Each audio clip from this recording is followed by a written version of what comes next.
Seeing double? So here we have two Comptometer Model M's. Technically they're both WM's, which means that they're Model M's made during the Second World War. They made some kind of material changes to use aluminum instead of steel for some parts, since the steel was needed for the war effort. But as far as I can tell, the actual function, design, the mechanism is the same, just they made those material changes. Anyway, the reason why there's two of them is because I bought this one first, and as you can see, it's not in the best cosmetic condition. And then this one came up for basically the same price I paid for this one, like, I don't know, $30, $35 or something like that. So I figured I'd pick this one up too. And then this can be like a parts machine. Remember in previous videos I worked on a Model H and a Model J that were both missing keycaps. So maybe we can steal some keycaps from this for those. Anyway, both of these are locked up. This is the clearing lever here. And when it's pushed forward like this, it's supposed to clear and then spring back. And neither of these have sprung back, they're both locked. So, yeah, let's get these open and see what the issue is.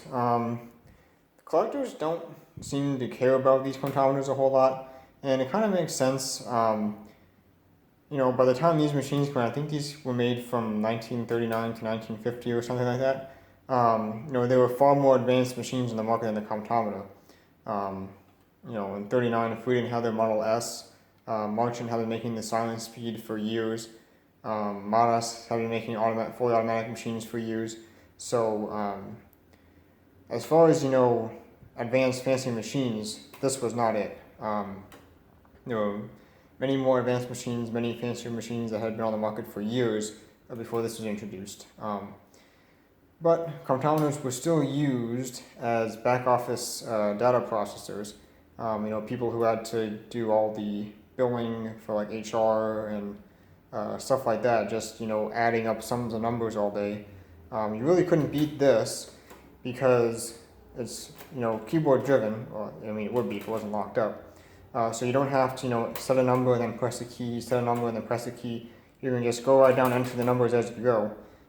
So a trained operator on the comptometer for just adding is way faster than any other machine until they're replaced by tabulators. But anyway, let's see if we can get these open and see what the issue is. Well, I'll go into one of them, and the pile of rust is out. I think how you're supposed to take these apart is, let's take a look at this one that I haven't got into yet. So there's screws, see one that you can't see because it's not looking at that.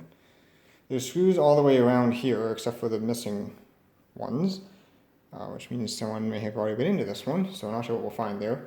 I think you're supposed to be able to take all of these screws around the outside out, and then the case is supposed to lift off. That didn't work on this one. The case was stuck on. So I ended up taking the screws out of, I ended up flipping it over, taking all the screws out of the bottom, including the screws out of the feet, and then popping the bottom off. And then I flipped it back over and the top was able to come off. It was a bit hard to get off because with this thing forward, it got caught under here, but I was able to work it off. So what do we have? All of these feel pretty sticky. That one seems seized to the shaft. That one kind of sticky. That one also seems seized to the shaft. So this should be fun. Look at all the rust down there. This piece is pretty rusty. Actually, almost seems like it's loose in there or something. Weird. Unfortunately, you can't really see on the side. There's this cover here. If we can, it looks like that should come off maybe. If we can get that off and get a better look at. Maybe. I'm gonna have to fight with that one, I guess.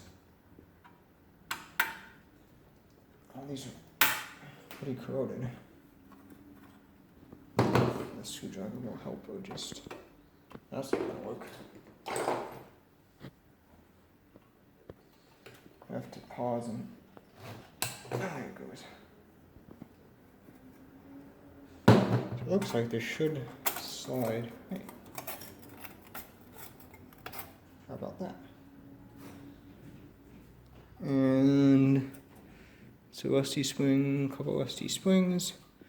So I don't quite see yet what's holding this up. So they're gonna have to pause and take a look into this and see what I can figure out. I'll probably start with this one first in case I mess something up and I know not to do that on the good one, hopefully. Okay, so for this one, some of these wheels were seized to the shaft that runs through here, so I decided to take the whole shaft out, which was not what I thought it was going to be. On the older style comptometers, when you take the shaft out, you can take all of these out. And I was going to take all of them out and clean them. However, you can't do that on this one. This one came out, the one on the very end. I got it to come out, but the rest won't come out because if you notice, 0 is actually a hole. Oh, I can show you on this one. 0 is actually a hole in the wheel, and behind it, it can either be silver or a contrast color like black. And the reason for that is these machines have leading 0 suppression. So I can show you on this one, it kind of works. You can see over here, the zeros kind of don't show up, and then here they do. The idea being that if you enter an arrow with a lot of zeros, like say 1 and a bunch of zeros behind it, it can be sometimes easy for you to miss the 1 in the sea of zeros that a normal machine would have. Like you would just have 0, 0, 0, 0, 1 and then all zeros. So it can be easy to miss the 1 and think the machine is clear when it's not.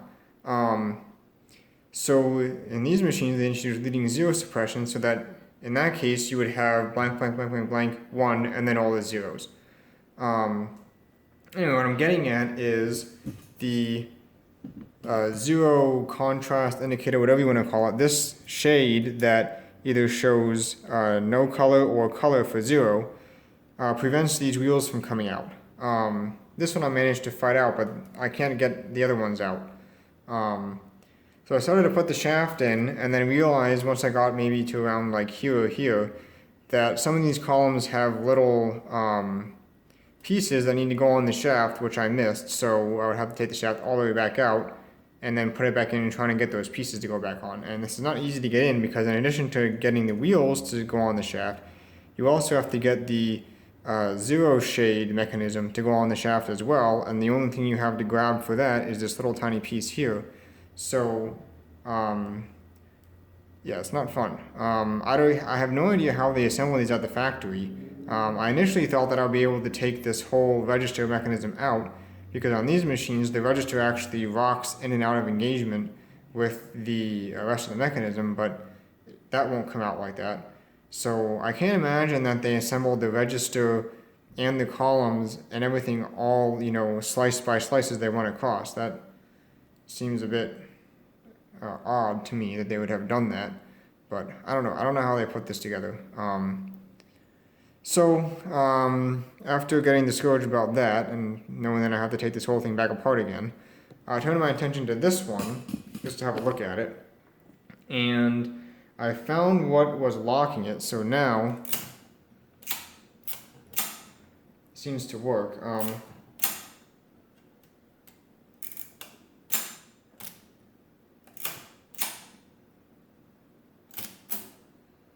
Yeah, see, the leading 0 suppression doesn't work. So the issue was over here on the side, there's a little catch here. You can see now I tripped it. And what was happening was that was locked, caught on the bottom here and prevented this from returning home.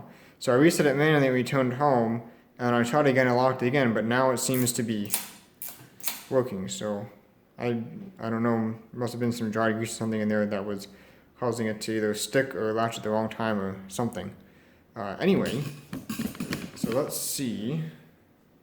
Get something so I don't get grease all over the keyboard. If we do 1, 2, 3, 4, 5, 6, 7, 8, 9. You can see that column's a bit slow. Also looks like we missed a carry there. There it goes. The column must be a little bit sticky. 9, 8, 7, 6, 5, 4, and we're 5, 4. Missing carries again.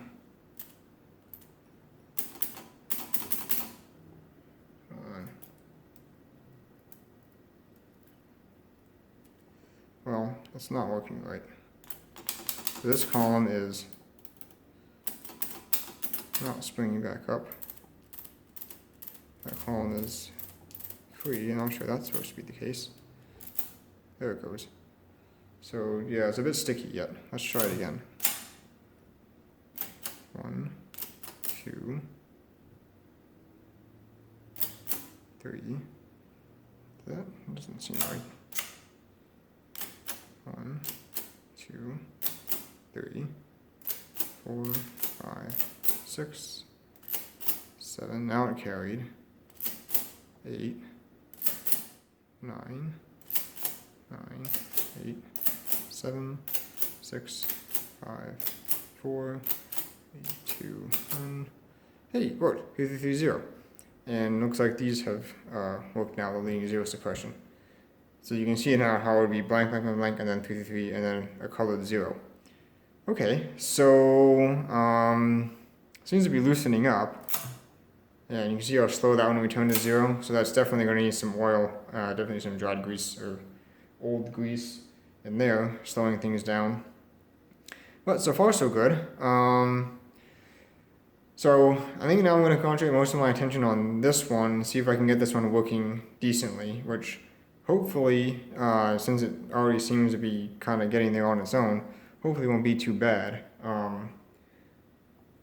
Also notice something too, this one has a silver base plate, or silver key plate. This one has a black key plate. So what's the serial numbers here? This is 462577. This is 458012. So this one is the newer one. This is the older one. It's kind of interesting actually, because when you look at the bottom of this one,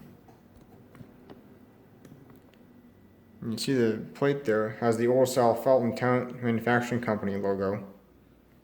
But if you look at the base plate,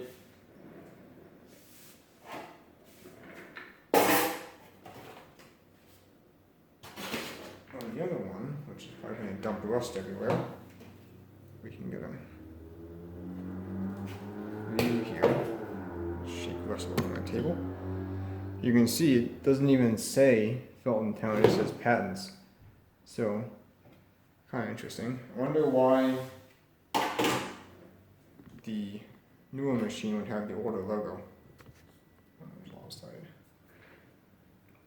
Anyway, yeah, I'm going to focus on this one, see if I can get this one working good, and then if that doesn't take too long, maybe I'll fight a bit with this one. We'll see where it goes. I don't have much hopes for this one. In addition to the rust all along down here, and there's some rust up here, there's also, you'll be able to see, but down in here, I'm not sure it's going to show up. There's a bunch of rusty pieces down in there too. So, fortunately, it looks like they still use some steel parts along with the aluminum that they used in these ones. So, yeah, I don't have much hopes for this one. There's quite a bit of rusty stuff down in there. And since I can't seem to figure out how to take this apart in the same manner, I'm not sure if I'm going to be able to, free that stuff up. So on the older comptometers, you can, once you take this out, you can take all of these digit wheels out, and then when those are out, you can take this shaft out, which they've already tapped over a little bit, and then the intermediate wheels you can take out as well, and there's some swinging pieces on that shaft as well that I was hoping to get out, but doesn't look like that's going to happen since I can't get these out, and if you can't get these out, you can't get the gears underneath them out either. So yeah, I really have no idea what the process at the factory was for this. It seems like a very inconvenient machine to work on. So anyway, like I said, I'll focus on this one first and see where we go with that. Well, unfortunately, this one's going to be a write-off too. I I actually got it most of the way working. The only issue is that it sometimes misses a carry from this column to this column.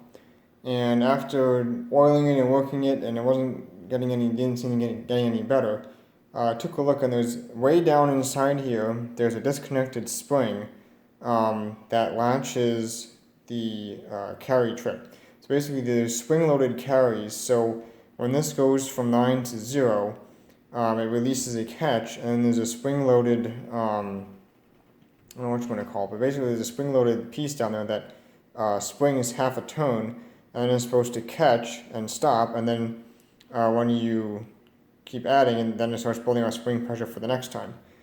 And the spring that's disconnected is the catch for that. So what happens is sometimes when it does a carry, it won't catch on that piece. So when it starts building up spring pressure, it's actually just moving that forward to the next kind of stop type thing. And therefore, when the next carry happens, it's not ready to be released and actually affect the carry. So I tried for, I don't know, maybe an hour, a couple hours trying to hook that stupid spring back up, and I just can't see a way to do it. I can't even show it to you because you really can't see it. I had to stand the machine up on its back to even get in there to see, and the machine's really unbalanced that way. You can see it fell over and broke one of these things and knocked another one off, so I'll have to fix that. Knocked one of the keys off too. Just really unpleasant to work on these. And it would be nice to be able to take this whole register assembly out to work on it, but you can't do that because some of these shafts run through these metal frame pieces. The metal frame pieces come all the way up to the front here. So you have to take all the shafts out of the register assembly, and then maybe this would come out. But then, of course, you got to fight all the shafts back in again when you put it back together. So it's just really not worth it, in my opinion. These machines are really not really historically significant anyway, and they're kind of towards the end of comptometers. So the only reason I got this machine anyway was kind of just to fill out the collection. There's really, other than the zero suppression, there's really nothing special about it. So in my opinion, it's really not worth it. Fighting for hours and hours, and maybe you can get hooked up, maybe you can't. In my opinion, it's really not worth it. So we'll just put this back together, use it as a display model, and that'll be the end of it. So I guess you figured out why nobody likes these, because they're basically impossible to work on.